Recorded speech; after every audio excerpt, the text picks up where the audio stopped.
one of the biggest kind of albums that you made was Brazilian Love Affair. Yeah.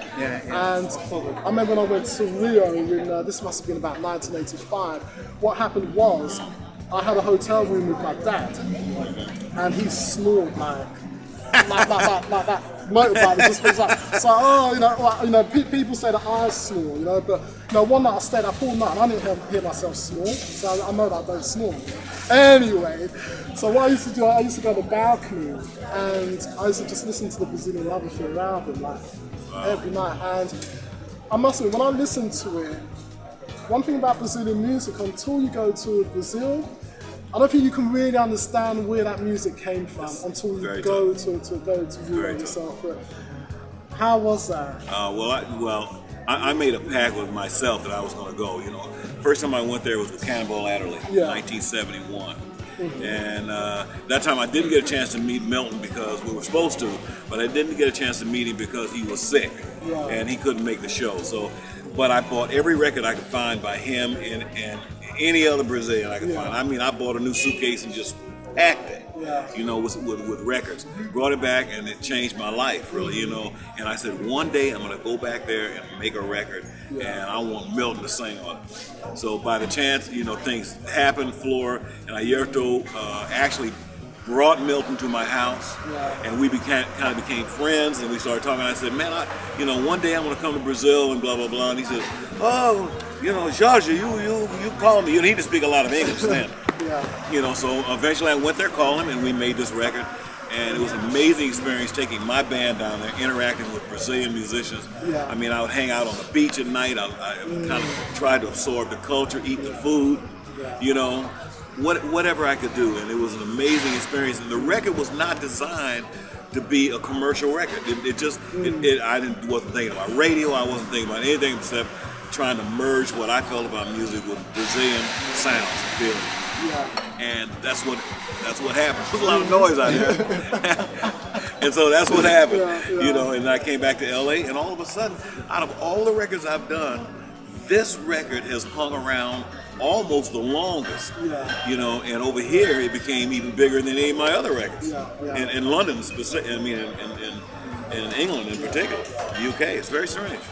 I must say, when I was about 14 and I was at school, and in the playground, the kids would always be talking about like the latest tunes, the jazz tunes, what have you. And I remember this guy said, "Yeah, this is tune they're playing," and it goes ba ba ba ba yo, ba ba ba ba. And I never knew what this tune was. It kind of irritated me because these guys were singing ba ba ba. So and then up in the sea it arose, made Rio in one swift bite. And I think that was, that was one of the albums that I must say.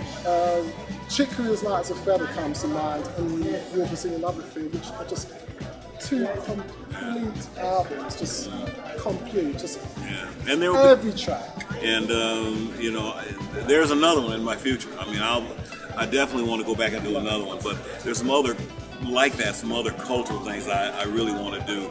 Now that I have my own label, I certainly can do it. Is to go do the same thing in Cuba. I want to do that with Afro-Cuban music and take the band down there and integrate our stuff with their stuff and see what kind of baby we can come up with. I want to do the same thing in Africa. I want to do the same thing in India. So those are the kind of projects that are in my future. But definitely, I want to go back to Brazil. So give me a call. I want to do some reggae too. Give me a call. You want to do some reggae? Absolutely. I want to go down there. I don't know if I'll be doing what they need to do to get into their zone, but I'll be down there getting in the zone with them anyhow. I know you, for sure. Now, one more tune I just want to touch on, of the old batch, should I say, which is very personal to me. Cannonball Adderley, The Lovers, track. That's really, really special because, obviously that project, that album, then him passing away before the end. The record being made, but the actual song "Lovers" is just so beautiful. Yeah, it's you got a better memory than me.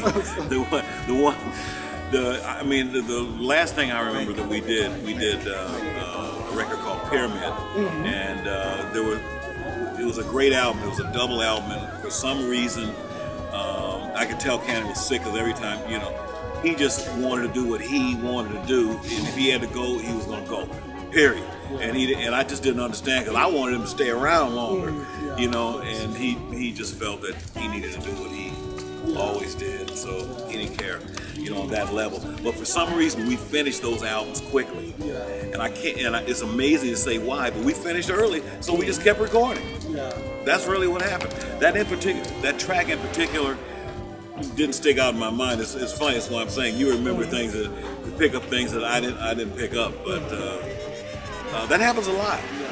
You know, with people and that's the great thing about music. You know, is different music affects different people differently. You know, that's great. That was very, very interesting to me. Because I've been singing on it again, and but what I have to ask you, you have. See, we should have done it in the hotel. The network viewers would understand. Yeah. Live on the street. Live on the street. This is for real. Always like in Camden. Y'all need to have more heat days with the heat because these women come out. It's true, it's true. Summer breeze and nice and teasing, man. So, but I won't let my girlfriend see that part. Anyway, you have to let her that part. But,